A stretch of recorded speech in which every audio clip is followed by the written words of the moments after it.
ይህንን ዝግ ዓለም የሚሰበረው በመንፈስ ቅዱስ። ይሄ ዝግ ዓለም ያ ዝግ ዓለምነቱ እኛ ላይ መቅረት የሚችለው የማያልቀው ምንጭ ሲከፈት ነው። እኔ ሕይወት እንዲሆንላችሁ እሱ መደበኛ ትርጉም እንዲትረፈረፍላችሁ መጥቻለሁ። ጠጥተህ ረክተህ እንደገና የምትፈልገው ጠጥተህ ረክተህ እንደገና አሁንም የምትናፍቀው የማያረጅ የማይሰለች የማያቆም እስከ መቼ ብትሉኝ እስከ ሕይወት ፍጻሜ አይደለም እስከ ዘላለም።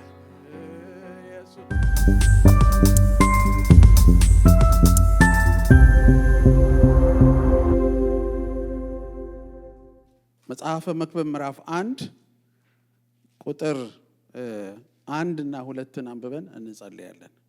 በኢየሩሳሌም የነገሰው የዳዊት ልጅ የሰባኪው ቃል። ሰባኪው ከንቱ ከንቱ የከንቱ ከንቱ ሁሉ ነገር ከንቱ ነው ይላል። እስቲ እንድገመው አንድ ጊዜ ቁጥር 2 ሰባኪው ከንቱ ከንቱ የከንቱ ከንቱ ሁሉም ነገር ከንቱ ነው ይላል። This is not the best way to start a book አይደለ?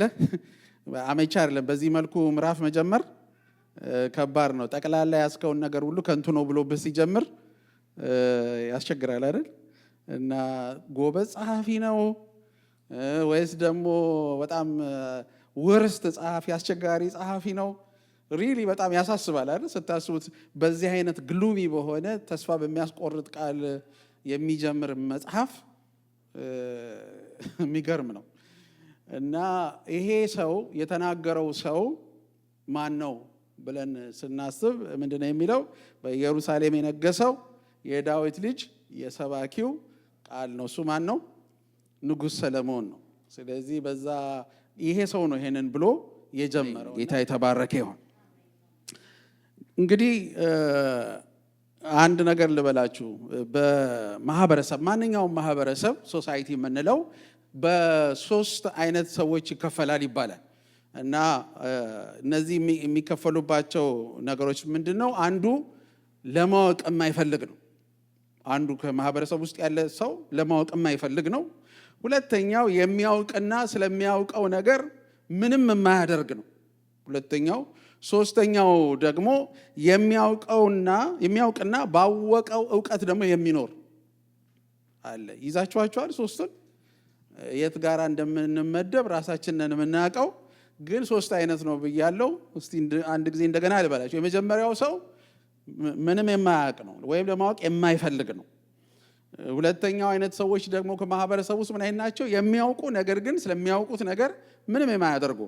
ሶስተኞቹ ደግሞ የሚያውቁም እንደገና ያወቁትን ደግሞ የሚኖሩበት ናቸው። የእግዚአብሔር ቃል ሶስተኛውን እንድንሆን ነው የሚያበረታታን። የሚገርማችሁ ነገር ስለ ሶስቱም ቃሉ ይናገራል።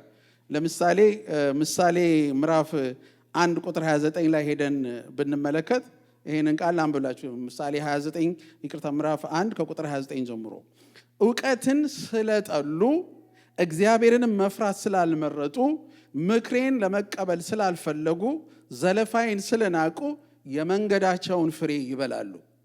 በጣም አይገርምም? ያገላለጹ የመንገዳቸውን ፍሬ ይበላሉ፣ የዕቅዳቸውንም ውጤት ይጠግባሉ። ብስለት የሌላቸውን ስድነታቸው ይገድላቸዋል፣ ተላሎችንም ቸልተኝነታቸው ያጠፋቸዋል።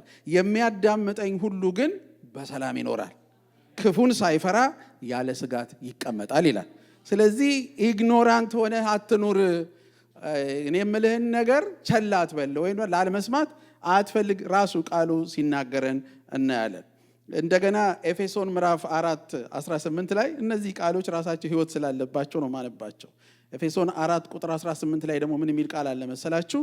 እነርሱ ከልባቸው መደንደን የተነሳ ስለማያስተውሉ ልቦናቸው ጨልመዋል፣ ከእግዚአብሔር ህይወት ተለይተዋል። ህሊናቸው ስለደነዘዘ በማይረካ ምኞት በርኩሰት ሁሉ እንዳሻቸው ለመኖር ቅጥ ለሌለው ብልግና ራሳቸውን አሳልፈው ሰጥተዋል የሚላቸው አይነት ሰዎች አሉ መጽሐፍ ቅዱስ። ምንም አይነት ሰማያዊ ዕውቀት ጠብ ያላለላቸው በራሳቸው ምኞት ባህር የሚኖሩ ብሎ ይላቸዋል። ደግሞ ስለ ሁለተኛ አይነት ሰዎች ሲናገር ያዕቆብ ምዕራፍ 4 ላይ ሄደን ስንመለከት ያዕቆብ ምዕራፍ 4:17 ላይ እንደዚህ የሚል ቃል አለ። ያዕቆብ 4:17 እንግዲህ መልካም የሆነውን ነገር ማድረግ እንዳለበት እያወቀ የማያደርግ ሰው ኃጢአት ያደርጋል ይላል። እንዴት ይፈርጀዋል መጽሐፍ ቅዱስ? መልካም የሆነውን ነገር አውቆ የማያደርገው ደካማ ነው አይለውም። ምን ይለዋል? ኃጢአተኛ ነው ወይም ኃጢአት የሚያደርግ ነው ብሎ ሲናገር እናያለን። እንደገና ምዕራፍ 1 ላይ ቁጥር 23 ጀምሮ ምን ይላል? ያዕቆብ ላይ ምዕራፍ 1 ቁጥር 23 ጀምሮ ቃሉን የሚሰማ ነገር ግን የሚለውን የማይፈጽም ሰው ፊቱን በመስተዋት እንደሚያይ ሰው ነው። ራሱንም አይቶ ይሄዳል፣ ወዲያው ምን እንደሚመስል ይረሳ ይላል። ስለ ሶስተኛዎቹ ደግሞ ሰዎች ሲናገር እዛው ቁጥር 25 ላይ ነገር ግን ነፃ የሚያወጣውን ፍጹሙን ሕግ ተመልክቶ የሚጸና የሰማውንም የሚያደርግና የማይረሳ ሰው በስራው የተባረከ ይሆናል ይላል። ስለዚህ ሶስቱንም አይነት ሰዎች መጽሐፍ ቅዱስ ኤክስፕሌን ያደርጋቸዋል፣ ይገልጣቸዋል። ከእነዚህን ሶስት ሰዎች ስንመለከት የእግዚአብሔር ቃል ወደኛ ሲመጣ እንደ ሶስተኛዎቹ ሰዎች እንድንሆን ነው የእግዚአብሔር ሐሳብ። ምን አይነት ሰዎች? የሚሰሙ በሰሙት ደግሞ የሚኖሩ ወይም ደግሞ የሰሙትን የሚያደርጉ ሰዎች እንድንሆን የእግዚአብሔር ሐሳብ ነው። አሁን እንግዲህ ጠቢቡ ሰለሞን አሁን ዛሬ የምናየው መክብብን ነው። ለምን ይህን ሐሳብ አነሳውላችሁ መሰላችሁ? ጠቢቡ ሰለሞን ምንድን ነው? ጠቢብ ነው አይደለ? የእሱን ጥበብ ትውልድ ሁሉ የሚናፍቀው፣ ትውልድ ሁሉ ምን ነው እንደ ሰለሞን ባደረገኝ የሚለው ከጥበቡ የተነሳ። ምክንያቱም ትዝ ይላችሁ ከሆነ እግዚአብሔርን ማስተዋልና ጥበብ ስጠኝ ብሎ የጠየቀ ንጉሥ ነው። ማስተዋልና ጥበብን በሰጠው ማስተዋልና ጥበብ ደግሞ ብዙ ንብረት ያፈራ ሰው ነው። ያንን ሁሉ ንብረት ያፈራው በእግዚአብሔር ማስተዋልና ጥበብ ነው። ይሄ ሁሉ ሆኖለት እጅግ ባለጠጋ፣ እጅግ አዋቂ፣ እጅግ ጠቢብ፣ እጅግ ባለዝና፣ ግዛቱ ደግሞ ከምድር ጫፍ እስከ ጫፍ የነበረ ንጉሥ ነበረ። በጣም የከበረና ከፍ ያለ። እንዲያውም ኢየሱስን እንኳን ለመግለጽ ሲፈለግ በአዲስ ኪዳን ከሰለሞን የሚበልጥ ነው የተባለው። ዳትማች ከፍ ያለ ነው። ዝም ብሎ ከመስፍን የሚበልጥ አይልም መጽሐፍ ቅዱስ፣ ከኔ ማለት ነው። ከሰለሞን ያለበት ምክንያቱ ምንድን ነው? የሆነ ከፍታ የሆነ ጥግ ላይ የደረሰ ሰው ነው። ግን የሚገርማችሁ ነገር ይሄው ሰው ራሱ ደግሞ እንደዚሁ ከፍታ እንዳለው ሁሉ በጥበብ በማስተዋል በሀብት በብልጽግና በእውቀት እጅግ የበለጸገ ሰው እንደሆነ ሁሉ ልክ እንደዚሁ ደግሞ በኃጢአት በልጽጎም የጨረሰ ሰው ነው። አንድ ሚስት አልበቃው ብሎ 700 ሚስቶች 300 ቁባቶች ምን ያደርጋቸዋል ብላችሁ አስባችሁ ታውቃላችሁ? እኔ ራሱ ማሰብ ሲጀምር ጭንቅላቴ ይግላል፣ ሊፈነዳ ይችላል። እዚህ ውስጥ ያለው ኮምፒውተር እግዚአብሔር የሰራው ምን ሊያደርጋቸው ነው እነዚህን ሁሉ ሰብስቦ የሚያሰኝ? ባስገባቸው ሚስቶችና ቁባቶች ልክ ደግሞ አማልክቶቻቸውንም ጠራርገው ይዘው የገቡ ናቸው። ስለዚህ በእግዚአብሔርን በመፈለግ የነበረውን ጥግ የሰማውን የተቀበለውን ባለመኖር ደግሞ ልክ እንደዚሁ በሌላ ጥግ የሄደ ሰው ነው። በጣም ከሚያስደንቀኝ የሰለሞን ምዕራፎች አንዱ ምንድን ነው? እግዚአብሔር በአንተ ዘመን ምንም አላደረግም፣ በልጅህ ግን ዘመን እግዚአብሔር እቆጣለሁ ብሎ ሲናገረው ግድ ያልሰጠው ሰው ነው። እኔን ተወኝ እንጂ ልጆቼን እንደፈለክ ያለ ንጉሥ ነው። በጣም ከባድ እንትን ነው ያለው። አንዳንድ ሰው እኮ እኔን ግደለኝና ልጄን በህይወት አኖር ይላል አይደል እንዴ? ግዴ ለምን እንደፈለገ ልሁንና ልጆቼ ይትረፉልኝ ይላል። እሱ ግን ኢትስ ኦኬ ነው ያለው። አላስጮኸውም፣ አላስለቀሰውም፣ አላጸለየውም። እንግዲህ ከዚህ አይነት ሰው የወጣ መጽሐፍ ነው ይሄ መጽሐፍ ልላችሁ ነው። የእሱን ማንነት እንድናስብ እፈልጋለሁ። እና በዘመኑ መጨረሻ ላይ ግን በሁሉ ነገር ውስጥ አይ ቲንክ ካለፈ በኋላ በከፍታዎችም አልፎ በኃጢአትም ከፍታ፣ በጽድቅም ከፍታ፣ በኑሮ ብልጽግና ከፍታ፣ በሁሉ አቅጣጫ ከሄደ በኋላ ለዚህ ነው ምዕራፍ ሲጀምር መጽሐፍ ሲጀምር መጽሐፉን የጀመረው ሁሉም ከንቱ ከንቱ የከንቱ ከንቱ ነው ብሎ የጀመረው ለዚህ ነው። እኔን ያየህ ተማር ማለቱ ነው። እኔን ያየህ ተማር። እንደ አዲስ አትጀምር። ኦልሬዲ የኔ ሰክሰስ የምትማርበት ይሁንልህ፣ የኔ ውድቀት የምትማርበት ይሁንልህ። እንደገና እንደ አዲስ አትጀምር። አንዳንድ ሰው አይታችኋል፣ ያንኑ ስህተት ለመድገም ነው አይደል እንድሯሯጠው በዚህ ዘመን። ሰዎች ተነስተውበት የወደቁበትን መልሰን እኛም በዛው መንገድ ላይ እንሄድና እንሞክረዋለን። በቃ ለነሱ አይ እኔ ያን ነገር ልንገራችሁ፣ ታሪክ ራሱን ይደግማል አይደለ? ስንማር ሂስትሪ ላይ ሂስትሪ ሪፒትስ ኢትሰልፍ ነው። ታሪክ ራሱን ይደግማል። ምንም ብታደርጉት ይሄንን አትድገሙ፣ እኔ ያለፍኩበትን መንገድ አትድገሙ ለማለት ገና ሲጀምር ቀስም በሚሰብር ነገር ነው የጀመረው። በጣም የሚገርመውን አገላለጽ አሳያችሁ። ቁጥር እዛው ምዕራፍ 1 ላይ ከሆናችሁ ቁጥር 3 ከፀሐይ በታች ከሚለፋበት ተግባር ሁሉ ሰው ምን ትርፍ ያገኛል? ትውልድ ይሄዳል፣ ትውልድ ይመጣል፣ ምድር ግን ለዘላለም ጸንታ ትኖራለች። አይገርምም? ምን ማለቱ እንደሆነ ታውቃላችሁ? ምድር በዑደት በሳይክል ነው የተሞላችው። ሁሌ የማያቆም ነገር አለ። አንተ ደርሰህ ስትጀምር አዲስ ምዕራፍ አዲስ ይመስልሃል፣ ማንም ያልሄደበት ይመስልሃል። ግን በሚሊዮንና በቢሊዮን ሄደውበታል። ተመልሶ ነው የሚመጣው። ምንም አዲስ ነገር ከዚህ ሰማይ በታች አዲስ ነገር አትጠብቅ፣ አዲስ ነገር የለም ይላል።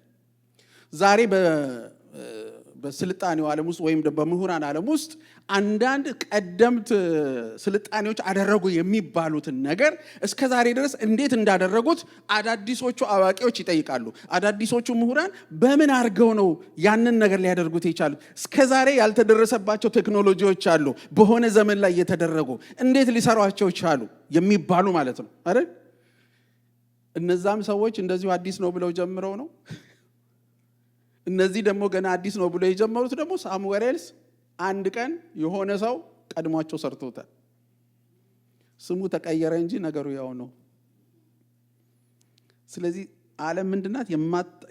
አሽከርክሪት ማለት ነው። የማያቋርጥ ዑደት ሳይክል ነው። እዛ ውስጥ ነው ያለ ነው። በሌላ ቋንቋ ሰለሞን የሚለን ነገር ምንድነው? የምትኖሩት ዝግ ዓለም ውስጥ ነው። ዝግ ዓለም ውስጥ ማለት ምን ማለት ነው? አንድ እንቁላል አምጥቼ እዚህ ጋር ባሳያችሁ በእጄ እንዲያውም አመጣለሁ ብዬ ነበረ፣ ረስቼው ነው። ብታዩ እዛ እንቁላል ውስጥ ዓለም አላት አይደለም? ያቺ ጫጩት በቃ ያ ዓለም ማለት ነው። ዓለም ማለት የእሷ ዓለም ማለት ነው። ማለት ዝግ ነው። ብዙ የትም የሚያፈናፍን አይደለም። እግዚአብሔር አምጥቶ ያስቀመጠን እዚህ ዓለም ውስጥ ነው። ስለዚህ ተደጋጋሚ ዑደት እንዳለ ምዕራፍ 1 ከቁጥር ደግሞ 5 ጀምሮ ሄዳችሁ እስከ ቁጥር 11 ብታነቡት ተደጋጋሚ ዑደት እንዳለ ይነግረናል። ነፋስ ወደ ደቡብ ይነፍሳል፣ ዞሮ ዞሮ ይሄዳል ይላል። ንፋስ ወንዞች ሁሉ ወደ ባህር ይፈሳሉ፣ ባህሩ ግን ፈጽሞ አይሞላም ይላል። እውነት እኮ ነው። ካያችሁት ዝም ብሎ ይኖራል። እኔ አንዳንድ ጊዜ ዓለም ትጠፋለች፣ ዓለም በምንድን ነው አሁን በሳይንሱ ዓለም ውስጥ ኦዞን ሌየር ተቀዶ፣ እኔ በጣም የሚያስገርመኝን ነገር ልንገራችሁ። እግዚአብሔር በቃሽ ዓለም እስካላላት አይበቃትም። ምክንያቱም ዓለምን የፈጠረ እግዚአብሔር፣ ዓለምን ያጸና እግዚአብሔር ዓለም ውስጥ ያሉትን ሳይክሎች ሁሉ በስፍራችሁ ሆናችሁ ሁኑና አድርጉ ያላቸው እግዚአብሔር እሱ በቃ እስካላለ የሚበቃ ነገር የለም።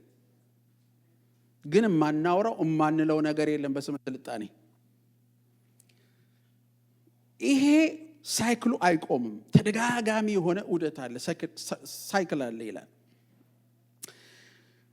እንደዚሁ በወፍ በረር ርዕስ የሰጡት በአዲሱ መደበኛ ትርጉም ላይ ርዕስ የሰጡት ክፍል አለ። እሱን አንድ ነገር ላሳያችሁ። ሲጀምር ምዕራፍ 1 ላይ ወደ ቁጥር 12 አካባቢ ሊጀምር ሲል ጥበብ ከንቱ ነው ብሎ ርዕስ ሰጥቶ ነው የሚጀምረው። ጥበብ ምንድን ነው? ከንቱ ነው ብሎ ይጀምራል። ምዕራፍ 2 ሲጀምር ምድራዊ ደስታ ከንቱ ነው ብሎ ይጀምራል። እንደገና ምዕራፍ 2 ቁጥር 17 ሊጀምር ሲል ጥረት ከንቱ ነው ይላል። ጥረት ከንቱ ነው ይላል። እንደገና ምዕራፍ 4 ከቁጥር 13 አካባቢ ሊጀምር ሲል በልጦ መገኘት ከንቱ ነው ይላል። በጣም የሚገርም ነው፣ ራሱ የጻፈው ማለት ነው። ምዕራፍ 5 ቁጥር 8 ሊጀምር ሲል ባለጠግነት ከንቱ ነው ይላል። ተመልከቱ፣ ባለጠግነት ከንቱ ነው ይላል። እነዚህ ሁሉ ምንድናቸው ይላል? ከንቱ ናቸው ብሎ ይናገራል። እነዚህ ሁሉ ደግሞ ምንድናቸው ብላችሁ ብትሉ ዛሬ የሰው ልጅ ለመሆንና ለማግኘት የሚደክምባቸው ናቸው፣ የሚታተርባቸው ቀን ተሌት። አንዳንድ ጊዜ እግዚአብሔርን የማያውቁ ብቻ አይደለም የሚያውቁም የሚያደርጉት ነው፣ የሚታተሩበት ነው ቀንና ሌሊት። የሚገርም ነው። ምን አለ ሰለሞን ሲናገር? ሳመሪ ነው የምሰጣችሁ። ከቁጥር 12 ጀምሮ ነው ሲናገር፣ አላነበውም። እንደዚህ ይላል። ተመራመሩ መጨረሻው አለ ሲናገር ባዶ ነው። ተመራመርኩ መጨረሻው ባዶ ነው። እንደገና ከቁጥር 15 ጀምሮ ደግሞ የተናገረውን በአንድ ቃል ብጠቀልላችሁ ብዙ ተሞክሮ በህይወቴ ያሳልፍ ያለው ብዙ ኤክስፔሪየንስ በህይወቴ ያሳልፍ ያለው ባዶ ነው ይላል። ምን አረኩ አለ ምዕራፍ 2 ላይ ሲናገር፣ እናንተ እንድታነቡት ነው ውስጣችሁን የምቀሰቀሰው ዛሬ። ሙሉን መጽሐፍ ማንበብ ዛሬ ሳይሆን ስራችን እንድታነቡት ነው ዛሬ። ለምን መልእክት ስላለው እዛ ውስጥ ተነሳው አለ። ከተነሳቸው ጀርኒዎች ወይም ጉዞዎች የወሰዳቸው ጉዞዎች አሉ፣ የደከመባቸው ድካሞች አሉ። ምንድናቸው? ደስታን ፍለጋ ጥግ ድረስ ሄጃለሁ አለ። ደስታን ፍለጋ ጥግ ድረስ ሄጃለሁ። ደስታ ይሰጣሉ የተባሉትን ነገሮች በሙሉ ደርሼባቸዋለሁ፣ አግኝቻቸዋለሁ፣ ሞክሬያቸዋለሁ። ደስታን በመጠጥ ውስጥ ፈለግኩት አለ፣ አላገኘሁትም አለ። ድሮ ልጅ ሆነን በእንግሊዝኛ አንድ መጽሐፍ ነበር፣ ኪዩሪየስ ጆርጅ አይደለ? ኪዩሪየስ ጆርጅ ምንድነው? በጣም ጠያቂ አእምሮ አለው። ሁሉን ነገር ማወቅ ይፈልጋል። ሁሉ ነገር ውስጥ አዲስ ነገር ያለ ስለሚመስለው በቃ እና ብዙ ችግር ያሳልፋል። ያ ግን ጦጣው ማለት ብዙ ችግር ያሳልፋል። ዛሬም አለ ሰለሞን ሲናገር ይሄ ጠያቂ አእምሮዬ ያልከተተኝ ሰፈር የለም። ማዕት ነገር ጠይቄያለሁ፣ ማዕት ነገር አውቄያለሁ። እዛ ውስጥ ግን እርካታን አላገኘሁበትም። ደስታን በቁስ ፈለግኩት አለ። ማቴሪያል ከሰጠኝ ብዬ ደስታን የቁስ ናዳ ሰበሰብኩ አለ። ያለ የሌለ መጽሐፍ ቅዱስ ሲናገር በሱ ዘመን ወርቅና ብር እንደ አፈር ነበር ይላል እግዚአብሔር ቃል ሲናገር። በጣም አንደኛ ዜና ላይ ሄዳችሁ ስታነቡት እኮ አስደናቂ ነው። እንደ አፈር ነበር ይላል። ወርቅ እንደ አፈር ከሆነ እኮ ወርቅነቱ ኦልሞስት ቀርቷል። ያን ያክል ምን ማለት ነው? ገዝተህ ማዕት ነገር ገዝተህ መጨረሻ ላይ የምትገዛው ነገር ብታጣ ማለት ነው። ግን ብሩ ቢኖርህ ከዚህ በላይ ቅጣት አለ? እስቲ ንገሩኝ። አሁን ብዙዎቻችን እዚህ ደረጃ ላይ ስላልደረስን ገዝተን የምንልበት ደረጃ ላይ ስላልደረስን፣ የደረሱ አሉ በዚህ ምድር ላይ እንደ ሰለሞን ያሉ። አስባችሁታል? ግን ገዝተህ መጨረሻ ላይ ብር ምንም የሚገዛው ነገር ሳይኖር ሲቀርና ብር ሁሉ ግን ሲኖርህ ከዚህ በላይ ሰው ሊቀጣ ይችላል ወይ? ምክንያቱስ የሆነ ነገር ገዝቼ ብደሰት ያለው ነገር ቢያጣስ መግዛት ባይችልስ? ለካ ብር ማጣት ብቻ ሳይሆን ብር ማግኘትም መከራ ነው ለአንዳንዶች።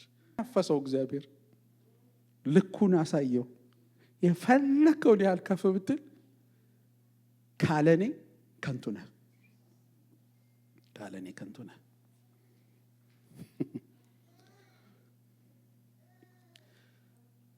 የእውቅናን መንገድ፣ የሀብትን መንገድ የእውቀትን መንገድ የጥበብን መንገድ ያዙና ሩጡ። ዝም ብላችሁ እስቲ ሩጡ። በዚህ ነው ነገር ያለው፣ በዚህ ነው እርካታ ያለው፣ በዚህ ነው ህይወት ውስጥ ያለው ብላችሁ ዝም ብላችሁ ሩጡ። ሮጣችሁ ጫፉ ላይ ደርሻለሁ፣ ከኔ በላይ ሁሉም ከኔ በታች ነው፣ ሁሉንም አልፌ እዚህ ደርሻለሁ ብለህ ስትጨርስ የደረስከው ባዶነት ላይ ነው፣ ከንቱነት ላይ ነው፣ ጠፊነት ላይ ነው የደረስከው። ከዛ ወዲያ በያዝከው መስመር የሚወስድ ሌላ መንገድ፣ ሁሉም ዴድ ኤንድ ነው፣ መውጫ የሌለው መንገድ ነው። ሰለሞን ይሄንን ከህይወት ተሞክሮ ከራሱ ይሄንን ተረዳው። ዋው! እኔ አስብ የነበረው ምንድን ነው፣ ሰው እኮ ዛሬም የሚደክመው አማኝ ሆነ አልሆነ ሲደክም የሚታይበት አንዱ ነገር ይሄ ነው።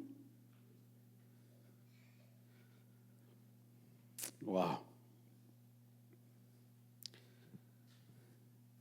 በዚህ ዝግ ዓለም ውስጥ ሰማችሁኝ? በዚህ ዝግ ዓለም ውስጥ ብትሄዱ ዞሮ መምጣት። ቃዴስ በርኔ ትዝ ይላቸዋል። ቃዴስ በርኔ ማለት 40 ዓመት በሙሉ የዞሩበት ምድረ በዳ ነው። የቼን ኦፍ ማውንቴንስ ወይም ደግሞ የተራራ ሰንሰለት ያለበት ቦታ ነው። እና ይዞራሉ። ያጡት ግን ምኑን ነው? መውጫውን አጥተውት ምን ያደርጋሉ? ይዞራሉ። በነገራችን ላይ በጣም ሰፊ ቦታ አይደለም ምድሩ፣ ጠበብ ያለ ቦታ ነው። ግን ኤግዚቱን መውጫውን አጥተውት ደመናው ዝም ብሎ እዛ ሳይክል ውስጥ እዛ ዑደት ውስጥ ዝም ብሎ ሲያዞራቸው ነበር። ምክንያቱም እግዚአብሔር ለምንድን ነው ያዞራቸው ብላችሁ ስትሉ በከነዓን ለመርካት የተዘጋጀ ሕዝብ ለዘላለም በከነዓን አይረካም። እየሰማችሁኝ ነው? እነሱ ከነዓን እንግባና እንፈወስ ነው አይደል? የዘንድሮ የወጣት ቋንቋ ነው፣ እንብላና እንፈወስ ነው አይደል? የገባው ብቻ ይገባዋል፣ ሌላውን ተውት። በቃ እዛ ደርሰን እንፈወስ ነው። ፈውስ ግን የለም። ከነዓን የምትሰጠን ነገር የላት። ለምን? ለሰው ከመብላት ከመጠጣት በስራውም ከበርካት ሌላ የሚሻለው ነገር የለውም። ይህም ደግሞ ከእግዚአብሔር እጅ የሚሰጥ ነው። ለዚህ ነው ምዕራፍ 5 ላይ ሄዳችሁ ስታነቡ ባለጠጋ እዚሁ መክብብ ላይ ባለጠጋ ትልቅ ጠረጴዛ አለው አለ። በትልቅ ጠረጴዛው ላይ ምግቡ ተደርድሯል ይላል መክብብ ጸሐፊ ሲነግረን ሰለሞን። አሳባችሁት አይደለም? ረጅም ጠረጴዛ። አንዳንድ ሀብታም በፊልም ላይ እንደምናየው ባልና ሚስቱ በዚህኛውና በዛኛው ጥግ ቁጭ ብለው እሱን ያያችሁ ይገባቸዋል። ከዛ ቁጭ ብለው በማይክሮፎን ወይም በምናምን የሚነጋገሩ ነው የሚመስሉት። እና ምግቡ ተደርድሮ ለዚህ ነው በሬን ያረድኩት የሚያስብለው አይነት አበላል ይበሉና ሲጨርሱ ግን ያቺ ቋት በሆነ ነገር ነው የምትሞላው፣ እዛ ላይ በተደረደረው አይደለም። ስለዚህ ምን ይላል መክብብ ሲነግረን መሰላችሁ? ይደረድሩታል አለ፣ ግን ሊበላው አይችልም ይላል የእግዚአብሔር ቃል ሲናገር ምዕራፍ 5 ላይ። የሚበላው ማን ነው ይላል? አሽከሮቹ። መክብብ 5 ሂዱና አሽከሮቹ ግጥም አድርገው ይበሉታል፣ እሱ በማየት ይደሰታል። እስቲ አጠገባቸው ያለውን ሰው እኔ እያየው ሌላ እንዳይበላው ከዚህ በኋላ መንገዴን አስተካክላለሁ በሉት እስቲ።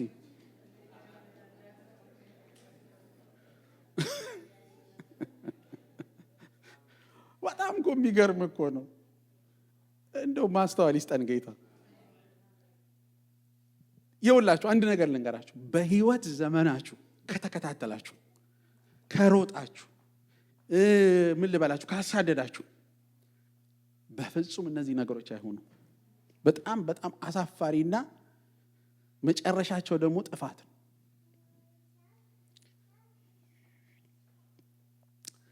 ይኸውላችሁ በደንብ ስሙኝ፣ መልእክት አለኝ ዛሬ። ሊያጥርልኝ ነው መሰለኝ። እግዚአብሔር የተባረከ ሊያጥርልኝ ነው መልእክቱ ፓስተር። ይኸውላችሁ በደንብ ስሙኝ። ይሄ የተዘጋ ዝግ ዓለም ነው አላልኳችሁ? ዝግ ዓለም ነው። ብትሄድበት ዞሮ እዛው የትም መሄጃ የለውም።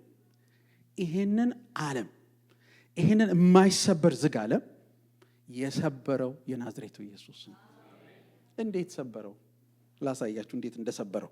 የዮሐንስ ወንጌል ላይ እንሂድና ሁላችንም የዮሐንስ ወንጌል ምዕራፍ 7 ላይ ሂዱ። የዮሐንስ ወንጌል ምዕራፍ 7 ድንቅ የሆነ ነገር ጌታ አድርጓል።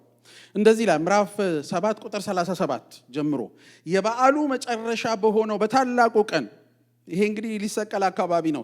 ኢየሱስ ቆሞ ከፍ ባለ ድምፅ እንዲህ አለ፣ ማንም የተጠማ ቢኖር ወደ እኔ ይምጣና ይጠጣ። በእኔ የሚያምን መጽሐፍ እንዳለ የሕይወት ውሃ ምንጭ ከውስጡ ሃሌሉያ። አረስቲን በለው ባካችሁ። ማንም የተጠማ ቢኖር ወደ እኔ ይምጣና ይጠጣ። በእኔ የሚያምን መጽሐፍ እንዳለ የሕይወት ውሃ ምንጭ ከውስጡ ይፈልቃል አለ። ዕድሜ ልክህን ውጪ ብዙ ነገር አሳድሃል። አሁን ግን የማያልቅ ምንጭ የት? አንተ ውስጥ። እስከ ዛሬ ድረስ ወደ ውጭ አይተሃል። አሁን ግን ወደ ውስጥ ታያለህ። ክብር ለኢየሱስ ይሁን። እስከ ዛሬ ድረስ እርካታውን ውጭ ፈልገዋል፣ ደስታውን ውጭ ፈልገዋል፣ ህይወቱን ውጭ ፈልገዋል። በእነዚህና በእነዚህ ነገሮች አገኘዋለሁ ብለህ ደክመሃል። አሁን ግን አለ ጌታ ኢየሱስ ክርስቶስ የመጣሁት ለአንድ ነገር ነው፣ የማያልቅ ምንጭ። ኢየሱስ ጌታ ነው። የማያልቅ ምንጭ። የማያልቅ ምንጭ ምን ማለት ነው? የማይሰለች፣ የማይጠገብ፣ መጨረሻው የማይደረስበት፣ በሄድክ ቁጥር ግን የምትረካበት፣ የምትሞላበት፣ የምትጠግብበት፣ ሌላ ነገር እንዳያምርህ የሚያደርግህ የህይወት ውሃ ምንጭ። እሱን ደግሞ የታረኳለ አምጥቼ ውስጥ ገጠምኩት። የትም እየተዟዟርክ ዘመንህን እንዳትጨርስ፣ የትም እየተዟዟርክ ስታሳድድ ስትንከራተት እንዳትኖር ምን አደረግኳለሁ? አመጣሁና ውስጥ መንፈሴን በልቦናቸው አፈሳለሁ። ስለዚህ ምን አለ ሲናገር? ይህን ያለው በእርሱ የሚያምኑ ስለሚቀበሉት መንፈስ ነበር። ምክንያቱም ኢየሱስ ገና ስላልከበረ መንፈስ አልተሰጠም ነበረ ይላል። ይኸውላችሁ ይህንን ዝግ ዓለም የሚሰበረው በመንፈስ ቅዱስ ነው። ይሄ ዝግ ዓለም፣ ያ ዝግ ዓለምነቱ እኛ ላይ መቅረት የሚችለው የማያልቀው ምንጭ ሲከፈት ነው። የማያልቀው ምንጭ እንደዚህ ያለ ዮሐንስ 10:10 እኔ ሕይወት እንዲሆንላችሁ፣ እሱ መደበኛ ትርጉም እንዲትረፈረፍላችሁ መጥቻለሁ። ጠጥተህ ረክተህ እንደገና የምትፈልገው፣ ጠጥተህ ረክተህ እንደገና አሁንም የምትናፍቀው፣ የማያረጅ፣ የማይሰለች፣ የማያቆም፣ እስከ መቼ ብትሉኝ እስከ ሕይወት ፍጻሜ አይደለም፣ እስከ ዘላለም። እኔ መንግስተ ሰማይ ስንገባ መንግስተ ሰማይ በሚቀርብልን ማዕድ አይደለም የምንረካው፣ በዘላለሙ ምንጭ ነው።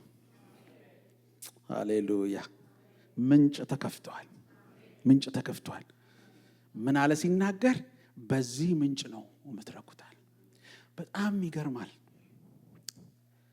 በቤቱ ቆመን ተተክለን እሱን ካወቅን በኋላ አሁንም ሌላ ምንጭ አንዳንዴ ስንፈልግ ራሳችንን እናገኛለን።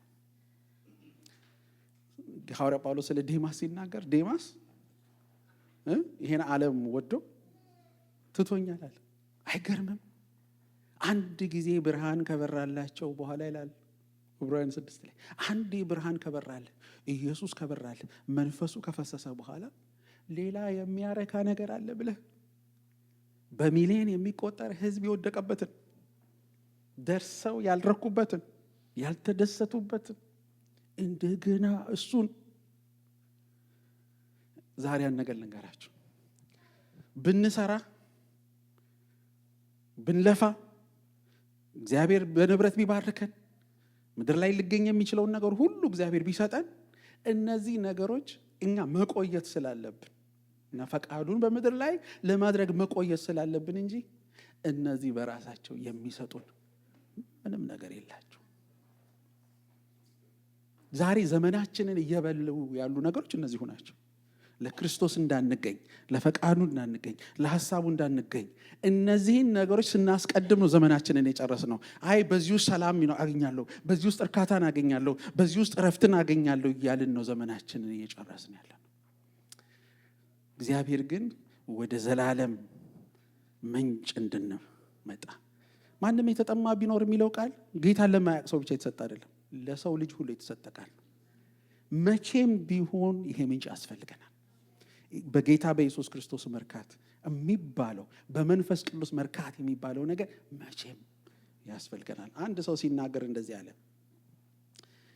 የሀብት ማማ የሚባለው ላይ፣ የክብር ማማ የሚባለው ላይ፣ ታዋቂነት ማማ የሚባለው ላይ አሉ የተባሉ ምድራዊ ከፍታዎች ላይ ሁሉ ደረስኳል ሲመሰክር።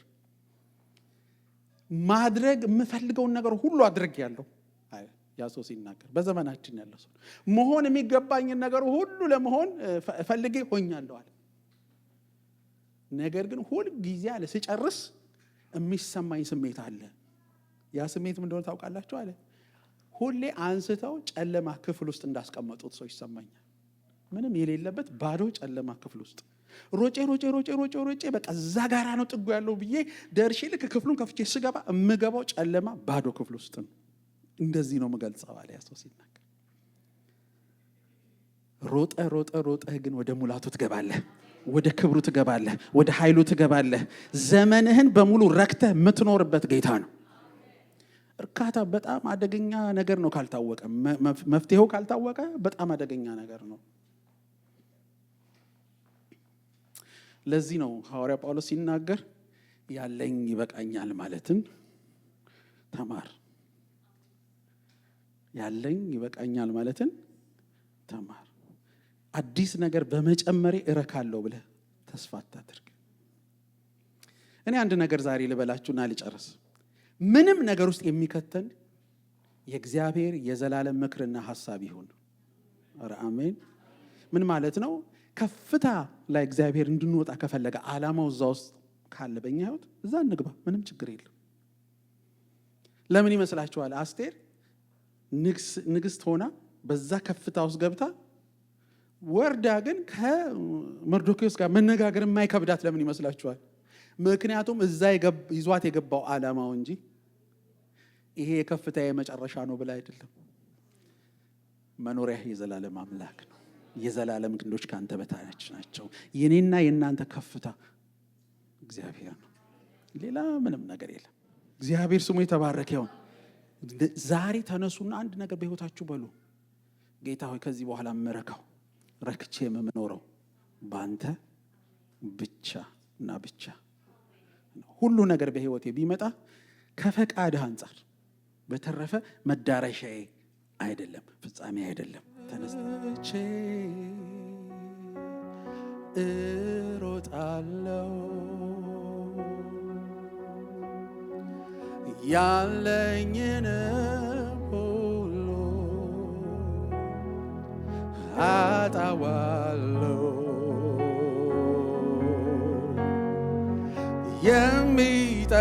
የሚጠቅመኝን እተዋለሁ ብቻ አንድ ነገር እሻለሁ እርሱንም አውቃለሁ። ሁሉም ቀርቶብኝ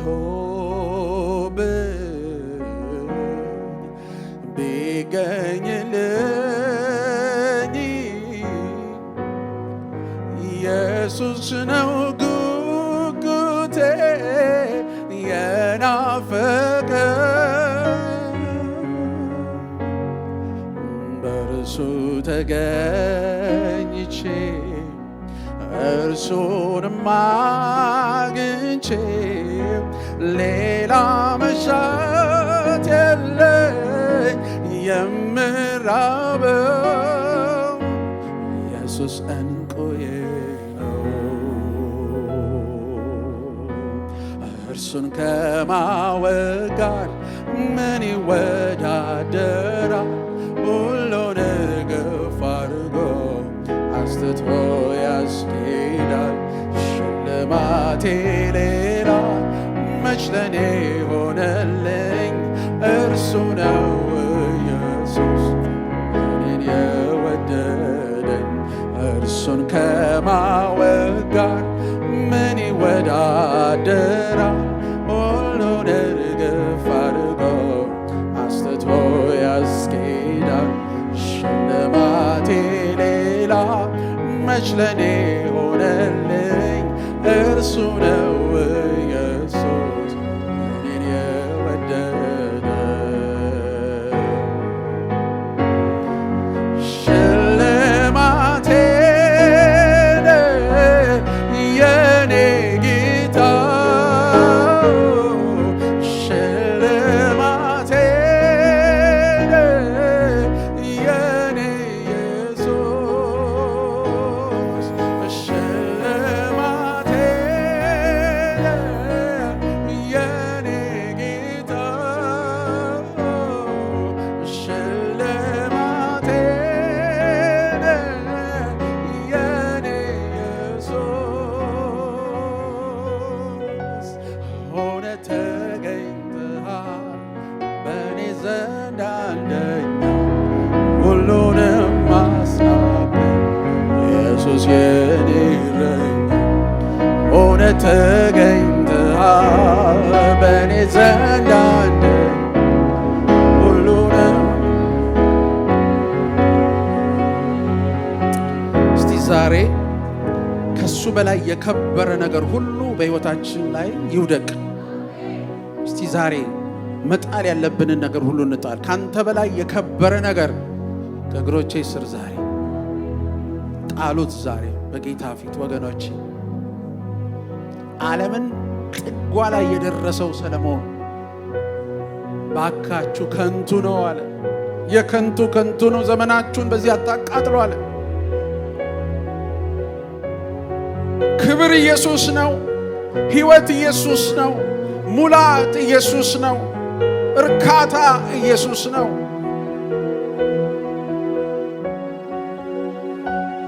በዕለት ተዕለት በሕይወቴ አንተ ብቻህን ልቀህ ከፍ ብለህ እንድትታይ እፈልጋለሁ በለው ዛሬ።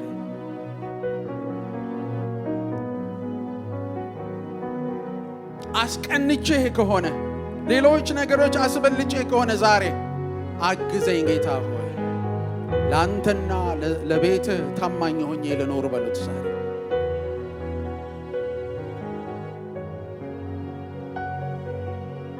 ቅዱሱን አስቆጡት ይላል። በምን አስቀኑት?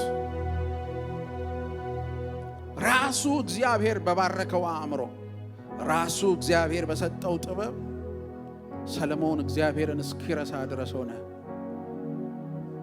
ወገኖቼ ምን ተነፍሳት አየር የሱ ናት። ስትንፋስ ያለው ባፍንጫችን የሱ ነው። አእምሯችን ማሰብ የቻለው ከሱ የተነሳ ነው። ሰርተን ውለን መግባት የቻልነው ከእርሱ የተነሳ ነው። ጤና የሰጠን እርሱ ነው። አቅም ጉልበት የሰጠን፣ ሀብት ለማፍራት እንኳን አቅም የሰጠን እሱ ነው። ሁሉ ከንቱ የከንቱ ከንቱ ነው። ሰባኪው አለ ሁሉ ከንቱ ከንቱ የከንቱ ከንቱ ነው። ኢየሱስ ብቻውን ገናና ነው። ኢየሱስ ብቻውን ገናና፣ ጌታ ብቻውን ገናና ነው። ኢየሱስ ብቻውን ገናና፣ ኢየሱስ ብቻውን ገናና ነው። ኢየሱስ ብቻውን ገናና፣ ኢየሱስ ብቻውን ገናና ነው። ኢየሱስ ብቻውን ገናና፣ ጌታ ብቻውን ገናና ነው። ኢየሱስ ብቻውን ገናና፣ ጌታ ብቻውን ገናና ነው። ኢየሱስ ብቻውን ገናና፣ ጌታ ብቻውን ገናና ነው። ኢየሱስ ብቻውን ገናና፣ ኢየሱስ ብቻውን ገናና ነው። ኢየሱስ ብቻውን ገና። ታውቃላችሁ ዘመዶቻችን ስንፈልገው ይወቁን፣ ልጆቻችን ስንፈልገው ይወቁን፣ ጓደኞቻችን እሱን ስንፈልገው ይወቁን። ሌላ ምኞትኛ ላይ አይንገስ፣ ሌላ ረሃብኛ ላይ አይንገስ፣ ሌላ ጥማትኛ ላይ አይንገስ። ሰለሞን ያለን ይሄን ነው። ደርሻለሁ፣ አይቼዋለሁ፣ ኖሬዋለሁ፣ ከንቱ ነው። ሚስጥሩ እግዚአብሔር ነው አለ። የከበረ የገነነ እኔ ምሻው ማነው? ኢየሱስ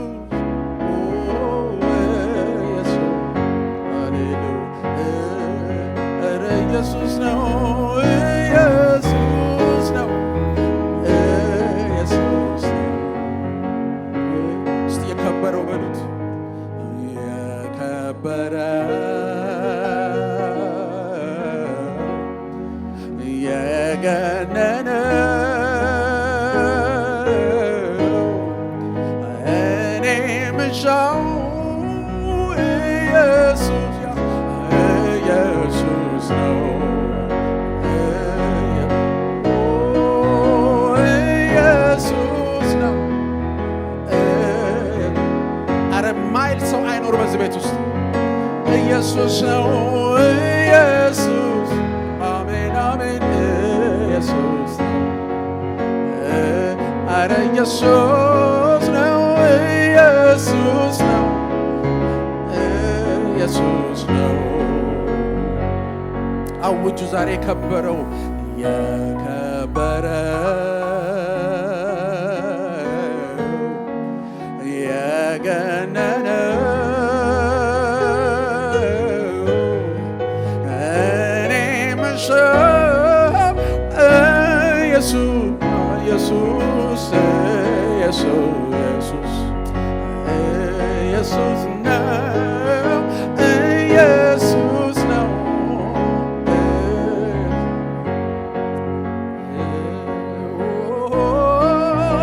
ኢየሱስ አሜን አሜን።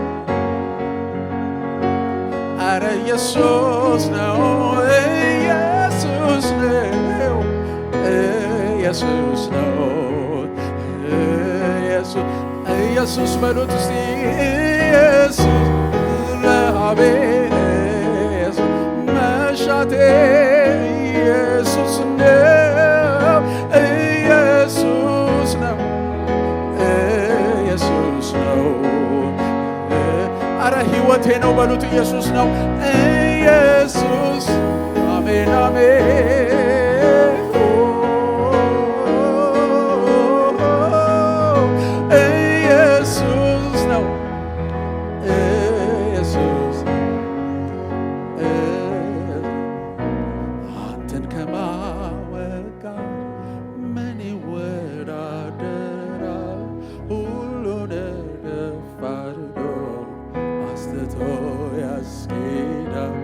ሽልማቴ ሌላ መች ለኔ ሆነልኝ? አንተ ነህ ኢየሱስ ሕይወት የሰጠኝ። አንተን ከማወቅ ጋር ምን ይወዳደራል? ሁሉን እርግፍ አድርጎ አስተቶ ያስኬዳል። ሽልማቴ ሌላ መች ለኔ ሆነልኝ? አንተ ነህ ኢየሱስ። እስቲ እጆች ሁሉ ይነሱ። የከበረ የገነነ እኔ ምሻው ኢየሱስ ሃሌሉያ ኢየሱስ ነው። ኢየሱስ አሜን አሜን።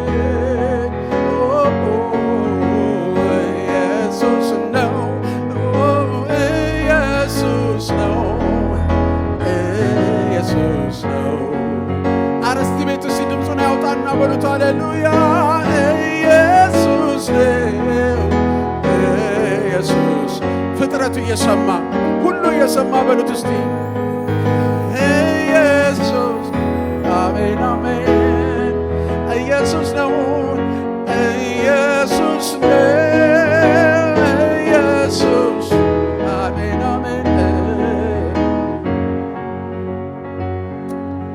ሃሌሉያ ሃሌሉያ